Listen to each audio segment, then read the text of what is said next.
दोस्तों, जैसा कि आप लोग जानते ही होंगे कि सूर्यपुत्र कर्ण एक ऐसा पात्र था महाभारत में जिसे खुद देवपुत्र होने के बावजूद भी सामाजिक दुर्व्यवहार का सामना कई बार करना पड़ा और उसको समाज में हमेशा अस्वीकार किया गया और अपमान किया गया। अब कर्ण एक महान योद्धा होने के साथ साथ एक महान दानी राजा था, परंतु कर्ण ने कुरुक्षेत्र में अपने भ्राताओं पांडवों को छोड़कर कौरवों का साथ दिया था।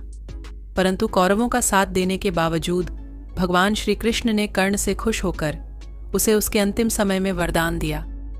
लेकिन आखिर अर्जुन ने उसे क्या दिया, तो आइए जानते हैं। आप में से ज्यादातर लोग ये जानते होंगे कि कुंती और सूर्य का पुत्र था कर्ण। मगर कुंती ने कर्ण को अविवाहित होते हुए जन्म दिया था, जिस वजह से एक रथ सारथी ने कर्ण का पालन किया था। यही एक कारण था और वजह बाणी जिस वजह से कर्ण को सूतपुत्र कहा जाता था। और साथ ही अविवाहित माता से जन्म और रथ सारथी के पालन के कारण दानवीर कर्ण को कभी भी समाज में ना ही सम्मान मिला और ना तो अपना अधिकार।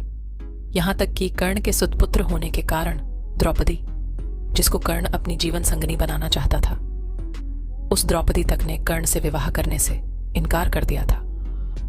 और इन्हीं सब वजह से ही कर्ण पांडवों से बहुत घृणा करता था और इसी कारणवश से महाभारत युद्ध में भी कौरवों का साथ दिया। अब एक महान दानवीर राजा होने की वजह से भगवान श्री कृष्ण ने खुद जाकर कर्ण के अंतिम समय में उसकी परीक्षा लेने की सोची और कर्ण के करीब जाकर उससे दान में कुछ मांगने का सोचा। अब कर्ण ने दान में ही अपने खुद के सोने दांत के ही तोड़कर कृष्ण को प्रदान कर दिए। अब इस ही दानवीरता से खुश होकर कृष्ण ने सूर्यपुत्र कर्ण को वरदान में कुछ मांगने को कहा, जिस पर कर्ण ने वरदान के रूप में अपने साथ हुए अत्याचार और अनादर को याद करते हुए कृष्ण से अगले जन्म में उसके समुदाय के लोगों के साथ भला करने को कहा। अब दूसरे वरदान के रूप में कृष्ण को अगला जन्म अपने ही साम्राज्य में लेने को कहा और वहीं बातें करें। तीसरे वरदान के रूप में तो अपने अंतिम संस्कार को ऐसे किसी इंसान के द्वारा करने को कहा जो पूरी तरह से पाप मुक्त हो। इस पर वरदान देते हुए भगवान श्री कृष्ण ने सारे वरदान स्वीकार तो कर लिए, लेकिन तीसरे वरदान से भगवान श्री कृष्ण दुविधा में आ गए और वो ऐसी जगह सोचने लगे जहां पाप बिल्कुल भी ना हुआ हो। अब श्री कृष्ण को यह समझ नहीं आया कि ऐसा कोई जो पाप मुक्त हो कौन हो सकता है, परंतु वरदान देने की अब वचनबद्धता भी थी। इसी कारण दानवीर कर्ण के अंतिम संस्कार की क्रिया भगवान कृष्ण ने खुद अपने ही हाथों से किया और कर्ण को दिए हुए वरदान को भी पूरा किया।